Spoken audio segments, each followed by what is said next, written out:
hours. He's a very brave man, I think. Very brave. I think, I'm sure I wouldn't survive. No, well, he had a stunt double like for some of it, I stunt understand. double. Yeah, I'd like to be a thrill screen engineer. double. Did you like that? Thrill Well, engineer? it was good, wasn't it? Good I'd like job. to be on those when I grow up. Perhaps I am already, I don't know.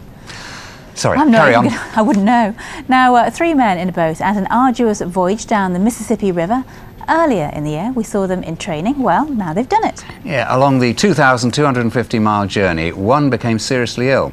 And there were leeches, rapids, riverboats and storms to contend with too. Now, thankfully, they're safely back home. And they've been talking to Joanne Rittall about their incredible journey. This was paraplegic canoeist Dan Hopwood training on Rudyard Lake near Leek in April, ready for his marathon trip down the Mississippi with lifelong pal Stuart McKinnon and school friend Dan Burton. And here they are on TV in Memphis during their adventure. They'll camp out at night along the banks of the Mississippi. During one stop, Hopwood will meet a young boy recently paralyzed in an accident. They're back home in Utoxeter now after paddling 2,250 miles and becoming familiar with a song synonymous with the Mississippi. Old Man River, that old man river. We're intending to paddle about 40 miles downstream, which is that way today. We've got nice weather for it, slightly hot, slightly warm. Everyone's in fairly good health. I quite enjoyed danger a little bit.